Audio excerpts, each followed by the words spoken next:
want to say that I am completely overwhelmed by this room. 3 years ago, I sort of had this sort of madcap idea that I would do a presentation in Parliament concerning the Charter Review. And when the word started to get out that we were planning it, there was a demand, a grassroots demand, that we do a separate event as well to cater for the community. And I'm just absolutely overwhelmed. I'd never in my wildest dreams thought I'd see so many people here. And that, to me, shows how important it is to you, the subject that we're talking about.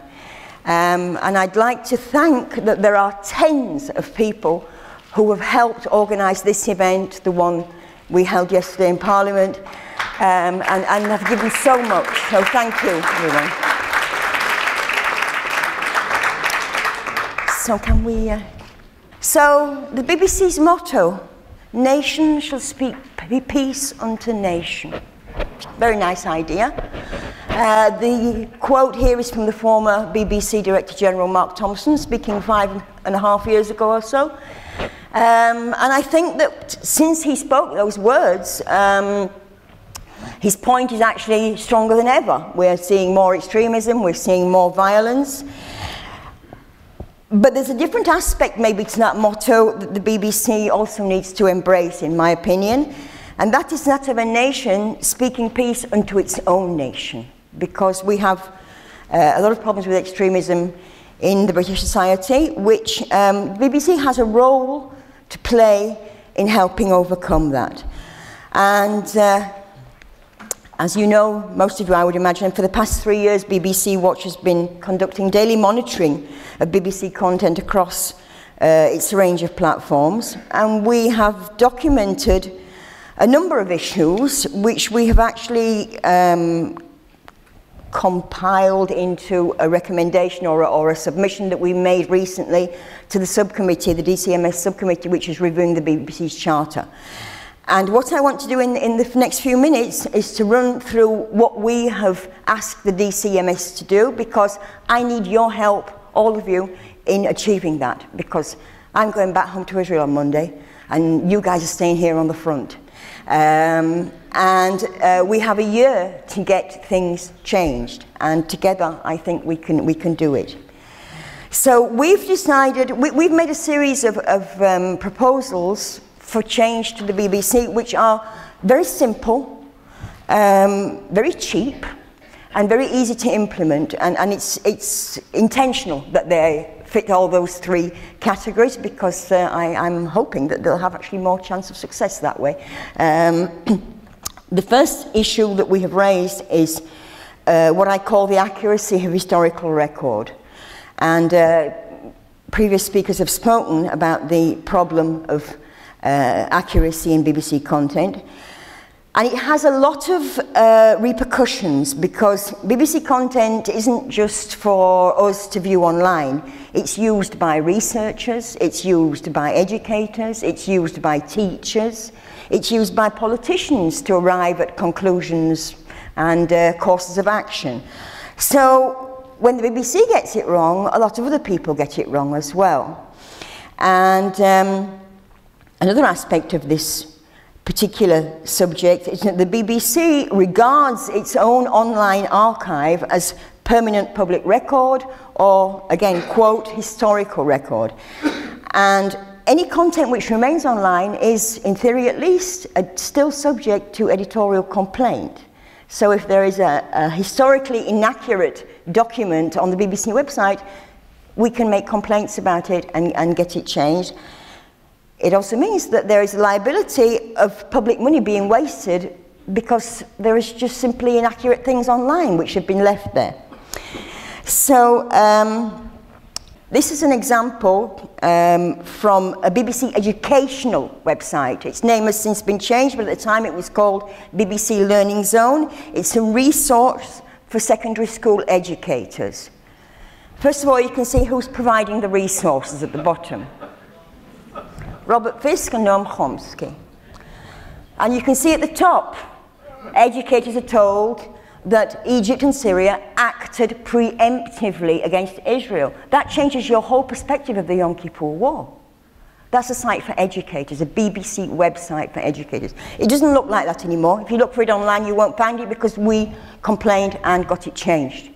We don't always succeed. And the next slide is an example of something where we didn't succeed, because in several places on the BBC News website, you'll still find a casualty figures quoted for Israeli casualties in the Yom Kippur War, which is actually nearly 3 times higher than the real number. They wouldn't correct that one. This is what Richard was talking about earlier, content concerning the supposed Jenin massacre, which we all know never happened, which again still remains in situ like this on the BBC News website. If you were a school child doing a project or a teacher preparing a lesson, you could quite easily believe there was such a thing as the Jenin massacre, because the BBC at no point in the last 13 years has put even a little bit of a footnote or something to tell you otherwise. The content remains as it is. Another example is, why did the Second Intifada start? If you're a school child in a British school looking to find out why that happened 15 years ago, then on the BBC website you will learn that it happened because Ariel Sharon went to visit Temple Mount. We all know that's not true, but that's the content that stays. And incidentally, when Ariel Sharon passed away not long ago, not a couple of years ago, that theme was recycled and promoted again and again and again and again. But of course, historical accuracy, it isn't important just for its own sake or for some sort of academic discussion or to enable members of the public and politicians to reach informed decisions. Historical inaccuracy can fuel intolerance and violence even. So these 2 pictures on the left were taken, as you can see, in London. The picture on the right appeared in The Guardian on the letters page last summer. All these pictures purport to show a Palestinian father holding the body of his child who was killed by Israel. There's just one problem. That's not true. The father is actually a BBC reporter, a member of the BBC's Gaza Bureau, a video editor. His name is Jihad Masharawi. His son Omil was killed in 2012 during the week of hostilities there was then at the end of November 2012. But the missile which hit his house was a misfired Palestinian rocket, not an Israeli missile. So why do these people, and why does the Guardian pictures editor think that this shows Israelis behaving badly? Well, the next slide shows us why. Here we have, this is literally hours, the top tweet on the right hand side, literally hours after or even minutes after the incident happened. There is no doubt that he thinks the boy was killed in an Israeli airstrike. The tweet below, this is the head of the BBC's Jerusalem Bureau at the time, Paul Danaher. Again, there is absolutely no doubt that this is an Israeli airstrike. This is the article which was on the BBC website. It was very heavily promoted. And that's why people think it was a story about an Israeli airstrike, because the BBC promoted this story as such. It was very clear at the time that there was a lot of information missing, that they hadn't checked facts because some of the facts were impossible to check at the time. But they promoted it anyway. They ran with it and promoted it very, very heavily. The fact that this story got through the whole system of checks and balances of the BBC, accuracy, impartiality, editors, Jerusalem Bureau, Middle East editor who's supposed to be the top authority to make sure things don't go wrong, it got through the whole system, it got through the whole net, and it ran. And it ran for 4 months until the UN came along and said, sorry guys, it wasn't what you're saying, it was in fact a Palestinian rocket. A footnote was added to this article, a very sort of mealy-mouthed footnote, but it's too late. The story has got a life of its own already. It's been mentioned before, the CST report, which made a clear correlation between media reporting and anti-Semitic incidents not this last summer, the summer before, in the UK. In red at the bottom, 28th of July, the Shifa Hospital, this is the same incident Richard was talking about. The CST recorded 22 anti-Semitic incidents on that day in the UK. Okay, so let's take a look at how did the BBC report that particular incident. Here's tweet at the top. That BBC Twitter account has 18.9 million followers. There's no doubt again that this is an Israeli wicked deed. An hour after this incident happened, and the IDF not only clarified that they weren't operating in the area at all at the time of the incident, but as Richard said, they put out aerial photographs showing the trajectory of 4 missiles which had been fired from the Gaza Strip. 2 landed in the Gaza Strip, in Shati and in Shifa. 1 landed in the sea, and 1 went on to the Ashkelon direction. An hour after the incident, the information was available. 7 hours after the incident, this report appeared on BBC television news. Children pay a heavy price in Gaza. It ended with the blood of children. This was the caliber of the coverage of that incident. There were 3 articles on the same day, 3 written articles on the same day and the next day. None of them gave the full story. As Richard mentioned, it was reported as a he said, she said story. The Israelis said it wasn't them, the Hamas said it was them, so you decide, we don't really know. But we did know, and the BBC knew, but they weren't telling. A few days later, this is the tweet that Richard referred to, the Italian journalist who told the whole story. A few days later, this report was published, Disputed Deadly Incidents. The Shati incident is described by the BBC as disputed to this day. If you go on the website when you get home, you'll find it still in the Disputed Deadly Incidents department. It's not. So it's little wonder then that the CSC had to write in its report that it found very high instances of references to child murders or baby killers in anti-Semitic incidents in the UK. It's really not surprising. You can see this is also from the CST report at the top. This is the message that an organisation received just watching BBC News. This at the bottom is BBC coverage of a rally which took place in London. Now can you see the sign behind? That stayed there. The whole interview. There was another one. They flipped it round, actually. They had 2 versions.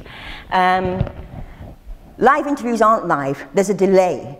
If that sign had been a streaker, that interview would not have been broadcast. I can promise you that. The cameraman saw it, the interviewer saw it, and it was still broadcast.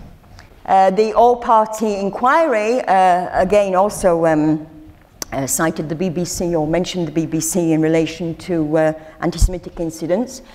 There was indeed, as is written here, a lot of BBC coverage of demonstrations which took place in summer 2014 against Israel. But none of that coverage showed the type of things which you can see in these pictures here below, which were part and parcel of those demonstrations, and all those pictures were taken at demonstrations in summer 2014. BBC audiences were not told that there were anti-Semitic demonstrations going on in the UK. There were nice little demonstrations going on against the things that were going on in the Gaza Strip, according to the BBC. And something more recent, we've just seen, as I'm sure you know, a horrible wave of terror attacks in Israel. And there's been a lot of religious-themed incitement, which has been the background of these terror attacks. These are demonstrations which took place in London last month. The theme is Hands Off Al-Aqsa. Why do British people think somebody's got their hands on Al-Aqsa? Why would they think that? Well, one of the reasons they might think it is because in the past month the BBC has repeatedly told its audiences that the entire Temple Mount is called Al-Aqsa. And the BBC has repeatedly told people over the last month that there are plans, Israeli plans, to change the status quo on Temple Mount, or even to destroy Al-Aqsa Mosque. And in one instance, which was actually repeated in 2 different programs, they were even told that Israel is waging a war on Islam. These are incredibly, maybe here they're not, but in the Middle East, these are incredibly dangerous and toxic themes to be promoting. one would at least expect some sort of responsibility, some sort of commitment to do no harm, do no damage. So the first set of proposals that we've proposed to the committee reviewing the BBC's charter relate to this issue of historical accuracy. So there is a course at the BBC College of Journalism, there is a course, a Middle East module, which it is obligatory for BBC journalists to take. And that module was written by Jeremy Bowen. And I think we can quite easily reach the conclusion that it's not working. And so we have proposed a new mechanism of educating BBC journalists about the history of the Middle East and so on and so forth. And you'll see, I mean, this is just the tip of the iceberg. You'll see in a minute it ties into other things as well. As has also been said, there is no dedicated corrections page on the BBC News website. If you've read an article and then you come back 2 days later and it's been corrected, you have no idea. You've got to reread all the articles again to find out that you were told something that was wrong 2 das before. That's ridiculous. It's perfectly easy and simple to implement that a corrections page. The management of online content, it seems very clear to me that a lot of reputable newspapers in the States do this. If details of a story come out later, then at the top of an article, you'll find, okay, this is the article that we published on July 7th, but since then, it's been discovered that A, B, C, D. And so people can have the old content, but understand that there is more to the story. So these are our proposals concerning historical accuracy. The next subject I want to touch on is the BBC complaint system, and of course Jonathan's done that, and I'm not going to repeat what Jonathan said because so eloquently, but one thing he touched on was this thing called the expedited complaints procedure, according to which the BBC can actually ban you or restrict your ability to complain for up to 2 years. And some of the clauses or some of the reasons they can do that is if a complaint has been shown on an investigation to have no reasonable prospect of success or been rejected and you appeal again. But of course the body which rules whether or not that complaint has a reasonable chance of success is the BBC. And to a lot of people, I get emails about this all the time, to a lot of people, the stakeholders in an organisation feel that they're obliged to fund that organisation by law, and yet they've been subjected to limitations on their ability to make complaints. Many people find that highly objectionable. So I just want to give you a couple of examples in which show how this expedited complaints procedure can be used. As Jonathan mentioned, the subject of the casualties in the conflict of the summer 2014. This is a very interesting case because on the 8th of August 2014, a month into the conflict, the BBC published this article on the left, and there's some quotes from it up on the right, which was a very, very reasonable article which gave a very good portrayal of the difficulty or the complexity of saying who had killed who, and urged in actual fact people to be cautious about reaching conclusions regarding the casualties in the Gaza Strip. Several days later, that article was changed, it was altered radically to a point where it lost any meaning and lost its original form. And it was at first altered what I call stealth corrections. And it was changed, but there was no footnote added to say we've changed this. So when we flagged that up, a footnote was later added.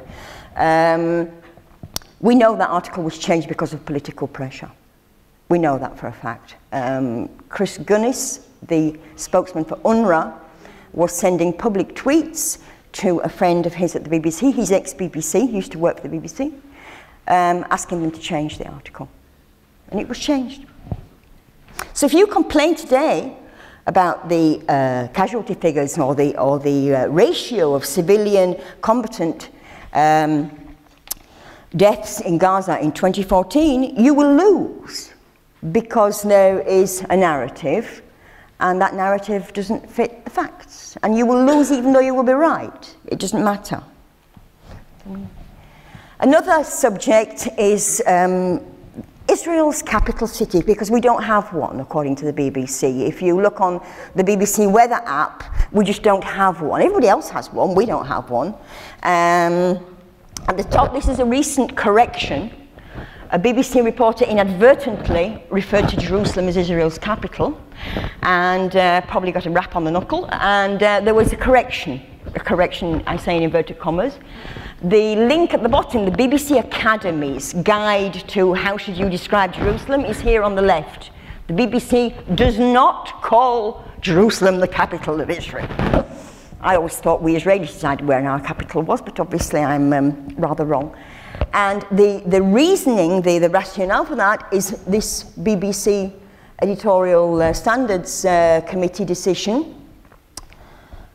And from this we can understand that the BBC thinks that the 1947 partition plan is a thing, and it's not. And Jerusalem isn't an international city or a corpus separatum. But the BBC, if you complain, this is what they will be basing their decision on. So we're in the realms of historical ridicule by this time, and obviously we have a big problem here. So our proposals for complaints, first of all, the complaint system is far too complicated. Most people, lose the will to live after stage 2B or whatever. It must be made more streamlined. There's no excuse in this day and age for something that's so archaic. I've included here, including people with disabilities. I was contacted by a gentleman who is registered blind with the Royal National Institute of the Blind. He didn't write to me. His wife actually wrote to me. He can't complain to the BBC using the online web form because he's blind, and he can't write them a letter because he's blind. So he telephones when he listens to the radio and hears things that he doesn't like. And the BBC told him he was telephoning too much, and so he couldn't complain for the next 2 years. Yeah. We support the view that there needs to be independent handling of complaints, particularly at the more advanced stages. We cannot, at the moment, the BBC Trust is the ultimate adjudicator on any complaint, on any subject. It can be Israel, it can be climate change, it can be Europe, it can be, I don't know what. Do we really think the BBC Trust is experts in all these fields, and so it can make these decisions about who's right and who's wrong? It makes a lot more sense, as Baroness Deitch laid out last night in our presentation in Parliament, to have experts according to specific fields, and they will make the final decisions on whether a complaint is justified or not. Connection between BBC complaint departments and the editorial teams. Complaints are legitimate feedback. They're there to help the BBC do its job, but at the moment they're not being treated as such. And of course, timely and transparent handling of complaints will save public money by preventing unnecessary complaints. Anti-Semitism and extremism, and this is David Cameron in July 2015 outlining, as Jonathan also made clear, the link between conspiracy theories, anti-Semitic tropes and extremism. And I'm very, very sorry to say that BBC content is not free of such issues. The BBC's charter obliges it to inform conversation and debate, providing forums where its international audiences can debate issues they find important. The BBC interprets that as providing sort of chat rooms. It can be comments on an article. Some programmes have their own Facebook pages, and people can comment. There are also programmes which are devoted to public discussion, like World Have Your Say on BBC World Service Radio. Unfortunately, these comments boards are, we've got loads of documentation on our website, are just a hive of anti-Semitism very often. And you can see some examples here. It can be Nazi analogies, it can be old common garden, rich Jews anti-Semitism. We can see some more examples of the next slide. And all these comments are after moderation. All these comment boards are moderated. And they have a policy, what they call house rules, that you mustn't write this and you mustn't write that. And these have been left. This is spreading anti-Semitic discourse. There's no other way of describing it. This is just after the Charlie Hebdo attacks in January 2015. You can see, did the Mossad do Charlie Hebdo? The BBC left that up on a discussion board. The most commonly seen anti-Semitic trope in BBC content, from what we've documented at least, is the Jewish lobby trope. And it's become quite a sort of regular feature of a lot of BBC content, I'm afraid. At the bottom here we have something which appeared on the BBC News channel in April 2014. AIPAC is a role model for lobbying and taking control of a foreign government. So, this is BBC Radio, November 2014. We can't all observe dietary laws because it might offend the more powerful lobby, the Israeli lobby, which already has Big Brother America kowtowing to its every wish. I mean, it really isn't acceptable. It's kind of un-British anyway.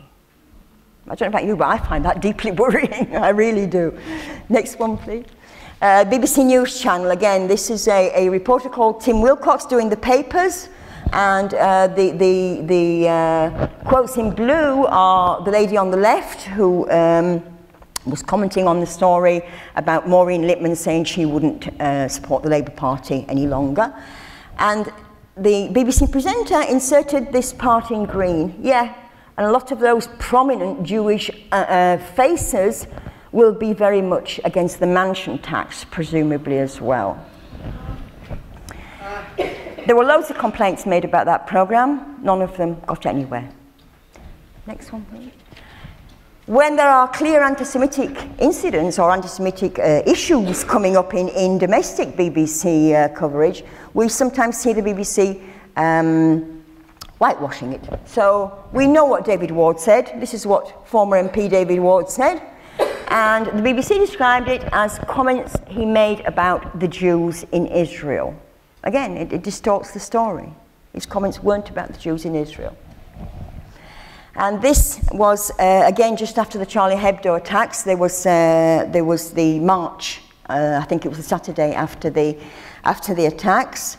And Tim Wilcox, again, was interviewing this lady here. She's the daughter of Holocaust survivors, and she was explaining how she feels in Europe, in Paris, at this present time. And he interrupted her to tell her that many critics of Israel's policy would suggest that the Palestinians suffer hugely at Jewish hands as well. It had nothing to do with the subject being discussed at all. Loads of complaints again.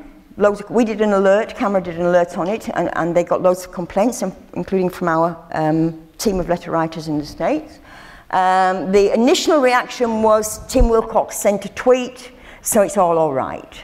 And it's not, because A, not everybody who saw the programme follows Tim Wilcox on Twitter, and B, it wasn't a question, it was a statement. We often see that when there's a high volume of complaints, people get what we call sort of a generic email. Everybody gets the same answer. It doesn't matter what you complained about. If it's something to do with this subject, then you get this generic response, which often doesn't answer people's points that they make. Because so many people complained, the BBC decided to treat all the complaints as one, to lump them all together and treat them as one complaint. And so they sort of sifted out the points that people made. One of the points that people made in these complaints was that the question was offensive and anti-Semitic in that it suggested that all Jews were responsible for the actions of Israel. I think that's pretty understandable. This was the BBC's reaction. And it rejected that claim completely. You can see the convoluted thought process here. But what's really interesting about this, if we have the next one, is this is the head of the editorial complaints unit. He claims that the EUMC working definition isn't alive, isn't a thing, isn't being used, and that's just not true. It's not true. The Fundamental Agency for Human Rights indeed removed that definition from its website, not because it had been abandoned or replaced, but because they don't have the same mandate as the EUMC did, and so they don't use their documents. But it hasn't been rescinded, it hasn't been abandoned or anything, that definition. But the point is that at the moment, the BBC is not working on the basis of any accepted definition of anti-Semitism. So if you want to make a complaint about anti-Semitism to the BBC, you have no idea where the goalposts are, because there isn't an agreed and accepted definition. And the BBC apparently thinks that it has the expertise and authority to decide itself what is or what is not anti-Semitism. As was mentioned in the introduction, I'm part of the Global Forum Against Anti-Semitism, which meets every 2 years in Jerusalem. I'm on the Internet and Media team there, and one of the proposals or recommendations we made this year in May was that media organisations should adopt one of the accepted definitions of anti-Semitism. It can be the EUMC definition, it can be the US State Department definition, they're very similar, but people need to know where the goalposts are. We need to know where the goalposts are. And we need to ensure that the BBC works according to an accepted definition of anti-Semitism, which is accepted or acceptable to us as well as them. So these are our proposals for that subject. Again, the subject of anti-Semitism. I think that's something that we really need to be pushing for, and I think it's something that I can.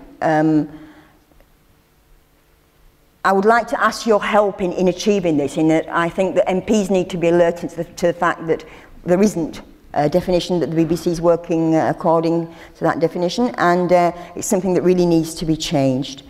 The all-party group against anti-Semitism works according to that definition. The police do, so there's no reason why the BBC shouldn't as well.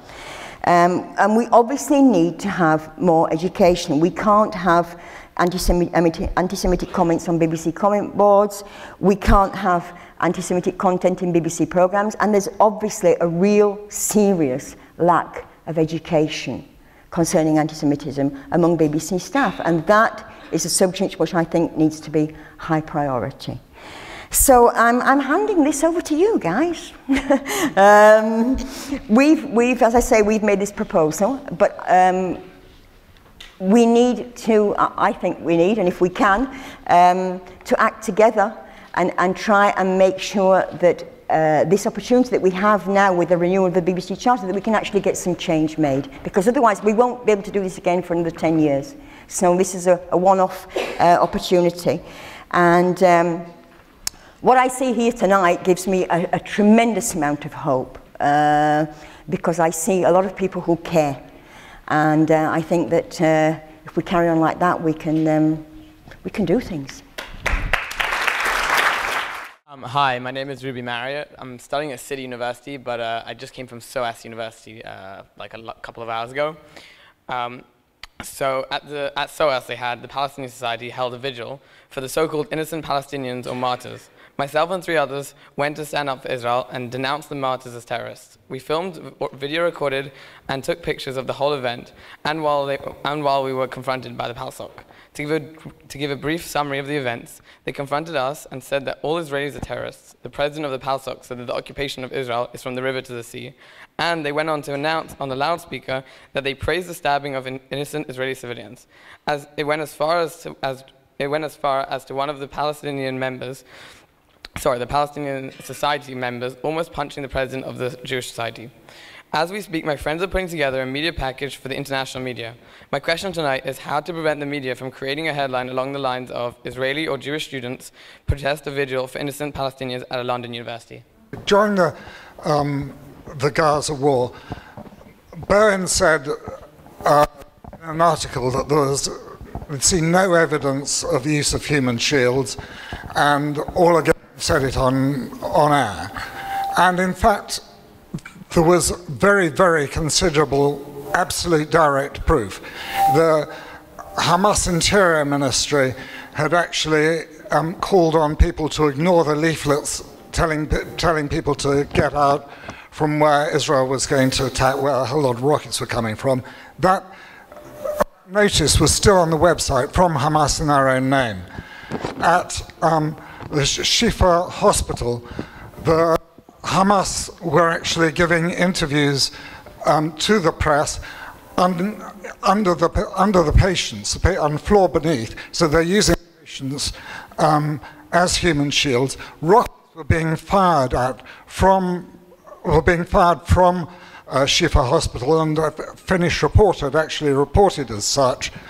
And it was absolutely clear that the evidence is incontrovertible that the patients at Shifa Hospital were being used as human shields. Yet that was rejected by the BBC Trust. They didn't even consider that complaint.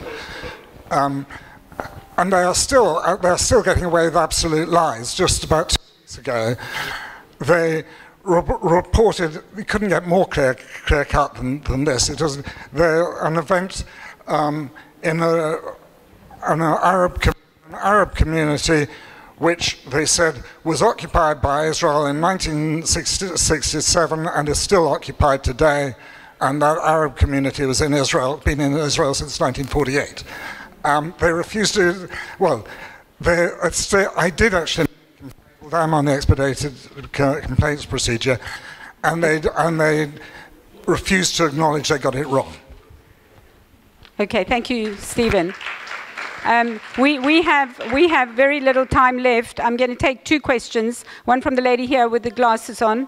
When I've been listening the whole evening, you have to realize the BBC recruits from The Guardian. That's where they advertise for their staff.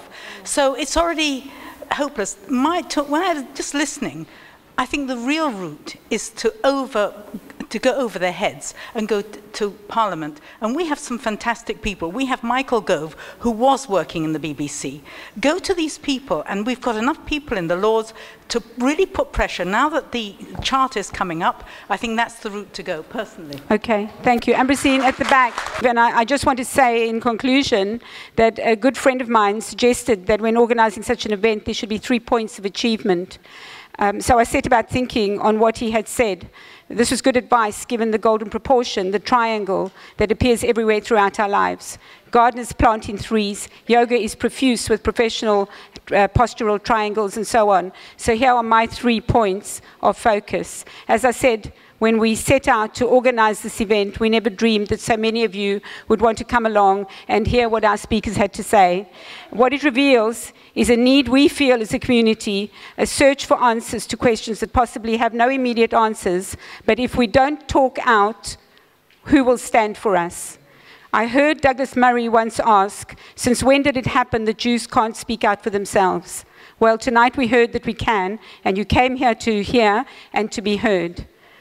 Which brings me to my second point, and that is, if all of us as individuals speak out, imagine what we can do as a community. If we stood together and we had a single voice, and we made that voice heard in Parliament through Michael Gove, as we said here, to our MPs, to the newspapers, to the BBC. And so I urge you all here, please, to talk out as individuals and to join hands together as a community to speak out and make our voice heard. And that brings me to the...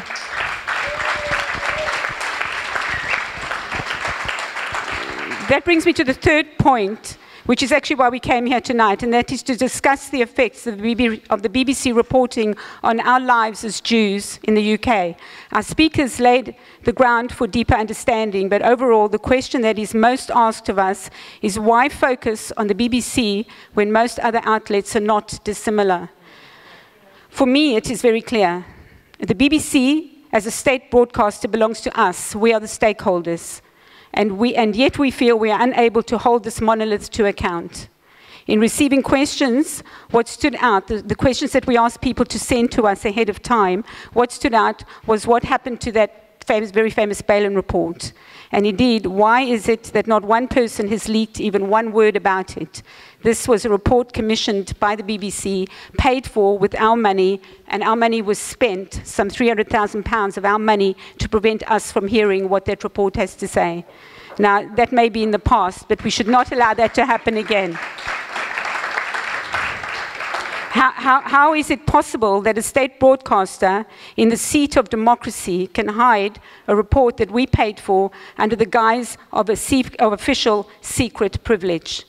well, maybe we can't look back. But going forward, we hope that the All-Party Select Committee will take cognizance of our proposals that Hadar has so aptly put together, that Jonathan Turner also put together, and that they will take cognizance of these proposals, and that there will be improved accountability, and the BBC will finally be answerable to us, the stakeholders of that broadcasting corporation. And I thank the speakers. I thank Dennis from traveling from Newcastle, Leslie from Sheffield, Richard from America, and Hadar from Israel, and Jonathan from around the corner. Thank you for coming.